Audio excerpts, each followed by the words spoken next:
I'm here at Tanding Primary School in Tanding Commune of Quang Binh Province, and this is one of the most flood-affected areas of this province, which is the most flood-affected of the provinces.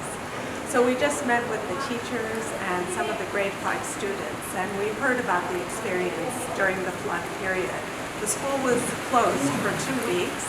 The water was up to the top of the ground floor, so they weren't able to get to the school.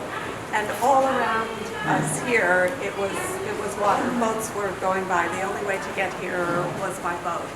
So the children were trapped in their homes. They couldn't leave their homes, and they had to survive on whatever food and provisions they had. After the waters receded a bit, it took the teachers and the community 3 days to clean out the big schoolyard here, which was just full of mud. And they were able to clean and get donations of new school furniture and some new equipment and school materials. And so the children have been able to come back to school. They've been back to school now for a week or so, and they're very happy to be back. But of course, they're still missing, many of them, their school books and notebooks that they lost at home during the flood.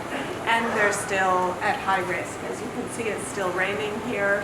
They do learn about floods and disaster risk reduction here in their curriculum. They learn how to swim, but obviously in this very flood-prone area, there's a lot of risk facing children coming to school every day, and they've all told us that they were very scared during the floods, that it was, the first word they used was scary. It was really scary for them because they'd never seen floods this high before. This was the highest flood that has ever hit this region. So this was a really traumatic and scary experience for these 10-year-olds who saw their homes filling up with water.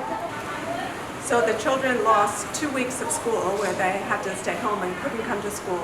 And this was on top of the schooling they lost during the COVID period, where they were out of school for more than 3 months. The children have come back now, and they're trying to catch up through weekend classes. So many of them are going to school on Saturdays.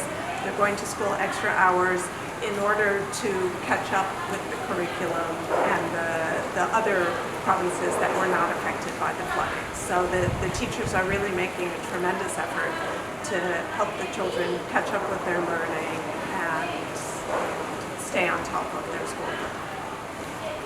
So UNICEF is supporting schools like these to repair the toilets, the latrines, and the water systems so that children can come to school in a safe way. We're also providing support in the area of nutrition. As you can see behind me, the fields have all been flooded here, and there'll be a real shortage of rice in the coming months. So nutrition is going to become key, and UNICEF will be supporting nutrition screening and the provision of nutritional supplements and ready-to-use nutritional foods. UNICEF is also working with schools to help children cope with the psychosocial effects of the flooding. Many of them, as I said, were very scared. We're working with teachers and social workers to help children process and deal with this kind of emergency and the traumatic experiences that they've had. And for the most vulnerable families, we're providing water filters, soaps, other wash supplies and materials. We visited 2 families today that had absolutely nothing. Their homes have been almost completely destroyed. So these wash materials are going to help them to have clean water, to stay safe, and to stay healthy. Thank you.